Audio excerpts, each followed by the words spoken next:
Merci de me permettre de me présenter et de dire quelques mots à vos différents médias. Je suis professeur Lou Mathieu Bamba. Je suis enseignant de philosophie à l'université Félix Houphouët-Boigny, spécialiste de la philosophie politique et morale. Je fus anciennement secrétaire général de la Commission nationale ivoirienne pour l'UNESCO. Je crois que ces deux petits points suffisent. Alors vous avez fait une conférence inaugurale aujourd'hui, sur quel thème et qu'est-ce qu'il faut retenir? Ma conférence était pour ouvrir les débats. Et on sait que le thème c'était la contribution de l'éducation au sens de l'humain et de l'altérité. Alors je suis parti du fait qu'il y a beaucoup d'humanisme, il y a beaucoup d'idéaux qui sont aujourd'hui propagés, surtout les idéaux de paix, les idéaux de démocratie. Tous ces idéaux-là ont pour but justement de mettre l'homme et l'humain de manière générale en valeur. Or, le constat qu'on fait, c'est qu'il y a une inversion de toutes ces valeurs-là. Quand on parle de démocratie aujourd'hui, on a tendance à penser que c'est pour la raison des plus forts. Les droits de l'homme, on s'en sert pour asservir les hommes, etc., etc. J'ai tenu donc à montrer qu'il ne suffit pas de proclamer les droits de l'homme. Il ne suffit pas de proclamer les grandes valeurs. Il ne suffit pas de dire que l'homme est capable de ceci. Il faut plutôt le rendre capable. Et pour cela, ce qui peut nous permettre cela, c'est d'accompagner la proclamation de ces valeurs-là, c'est de les accompagner d'un acte non seulement de foi, mais c'est d'appuyer sur la dimension axiologique, c'est-à-dire les grandes valeurs, il faut les rendre vivantes. Il faut les rendre vivantes en soi. Et c'est pour cela que ma conférence a tenu à ouvrir les perspectives. Et j'ai été heureux que toutes les autres interventions qui sont venues ont justement contribué à demander aux hommes, non seulement si vous avez la foi, il faut que cette foi-là soit agissante. Si vous parlez de droits de l'homme, il faut que ces droits de l'homme-là respectent effectivement l'homme. Mais en incluant cela dans l'Afrique, nous avons tenu à dire que la rencontre de l'universel qui est proposée aux Africains, parce que c'est de cela qu'il s'agit, l'Afrique est dans le monde. Or, le monde bouge. L'Afrique est emballée dans la mondialisation. Comment aller à la rencontre des autres avec les mains vides? Si vous allez à la rencontre des autres avec les mains vides, vous ne ferez que recevoir. Et si vous recevez, vous devenez comme un récipient où on met tout de l'eau. Donc vous prenez la forme de ce que vous recevez.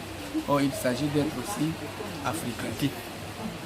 Ce débat, tous ces débats qui sont ouverts, c'est comment les Africains doivent aller à la rencontre des autres, au brassage des cultures, avec quelque chose, avec ce qui les caractérise. Bref, il faut que les Africains se regardent eux-mêmes. Ils ne peuvent pas vivre en autarcie sur eux, mais ils ne peuvent pas aller à la rencontre aussi des autres avec les mains vides. De quoi il s'agit? Donc tout le débat est là et vraiment les débats ont été très très enrichissants. Toutes les communications qui ont eu lieu ont eu pour but d'armer les Ivoiriens, les Africains de manière générale, à se doter de compétences, de connaissances, pour qu'à la rencontre de l'universel, ils puissent être aussi des gens qui apportent quelque chose. Vous avez parlé de grandes valeurs, entre autres quelques valeurs, pour nous les énumérer, entre autres. Entre autres valeurs, il y a l'hospitalité. D'accord. Comment faire pour que l'hospitalité ne devienne pas une simple prise en charge? Comment faire pour que l'hospitalité ne soit pas simplement un face-à-face guerrier? Il y a tout cela. Il y a aussi la démocratie. La démocratie et les droits de l'homme. Est-ce que les droits de l'homme sont simplement proclamés comment faire aussi pour que ces droits de l'homme-là ne soient pas simplement subis, car il y a des dispositions qui contreviennent à la culture africaine. Il y a tout un tas. Il y a la question de la relation entre la raison et la foi. Est-ce que le développement doit être simplement soumis au principe de causalité? Parce que c'est de ça qu'il s'agit. Quand on dit qu'il faut cultiver la foi, mais quand on dit qu'il faut cultiver la raison, parce que toute l'éducation va nous enseigner les principes de la raison, mais on oublie que la raison ne se visualise que par ses principes. Et ces principes-là, il y a surtout le principe de causalité qui établit des relations de cause à effet entre des événements. Et c'est ce principe-là qui est à la base des sciences. C'est ce principe-là qui est aujourd'hui privilégié dans les questions de développement. Or, en plus de cela, il y a d'autres principes de la raison. Il y a le principe d'identité qui voudrait que chacun soit ce qu'il est et pas quelqu'un d'autre. Il y a le principe de non-contradiction qui confère la crédibilité et la confiance entre les hommes. Il y a d'autres principes encore. Le principe, par exemple, de responsabilité. Le principe de l'indétermination qui voudrait qu'on ne soit pas capable de tout connaître ici et maintenant. Et tout cela, mis ensemble, peut permettre de réconcilier la foi et la raison. Et si la foi était une attitude même aussi de la raison, c'est parce que nous ne faisons pas suffisamment de distinguo entre les principes même de la raison, qu'on pense que la raison est monolithique et qu'elle se réduit au principe de causalité. C'est pas vrai. Et ces débats-là sont en train de nous montrer justement qu'il n'y a pas de contradiction entre, par exemple, la raison et le développement. On peut bien aller à la rencontre des autres, on peut faire privilégier le développement, mais dans l'harmonie. Et l'autre débat, c'est la place de la culture dans tout cela. La culture est importante. La culture, je l'ai définie avec l'UNESCO tout à l'heure, en disant que la culture, c'est un ensemble de comportements, un ensemble de valeurs qui intègrent les pratiques sociales, mais les pratiques religieuses, la morale, etc. etc. C'est de tout cela qu'il s'agit. Chaque peuple a donc une spécificité culturelle. Et ces spécificités-là, il faut les cultiver et voir ce qui est compatible avec la vie des autres, avec les autres cultures aussi. Mais pour cela, il faut d'abord bien les connaître. À la rencontre de l'universel, se créent des rapports de force. Qu'on le veuille ou non, même si vous êtes pacifique, les autres peuvent être, s'ils sont plus forts que vous, ils vous écrasent.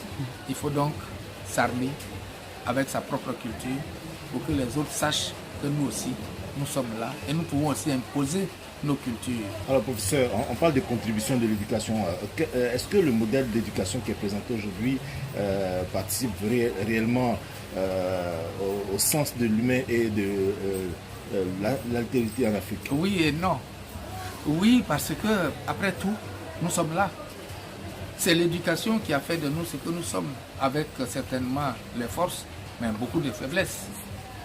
Et ensuite, le monde étant en perpétuelle mutation, il s'agit d'adapter cela. Est-ce que les enfants qu'on éduquait hier sont les mêmes aujourd'hui? Non. Est-ce que la manière dont on éduquait les enfants hier à l'obéissance, au respect, est-ce que c'est cela qui est aujourd'hui? Non. Parce que justement, il y a la mondialisation, parce que justement, il y a évolution. Il s'agit d'adapter tout cela.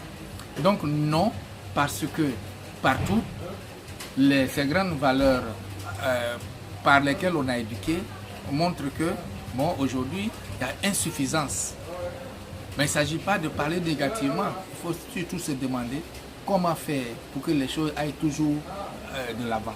C'est de ça qu'il s'agit surtout. Donc, l'éducation peut toujours contribuer à retrouver et à continuer le sens de l'humain à condition, et ça a été ma proposition, ça a été aussi la proposition de pas mal, à condition qu'on approfondisse notre connaissance axiologique, c'est-à-dire la connaissance des valeurs, et qu'on s'approfondisse aussi dans la spiritualité, et qu'on ne coupe pas le spirituel du visuel et de la pratique.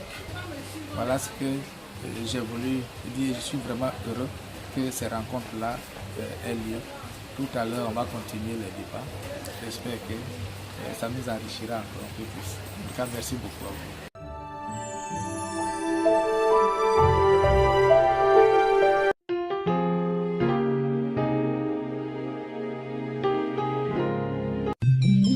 Merci.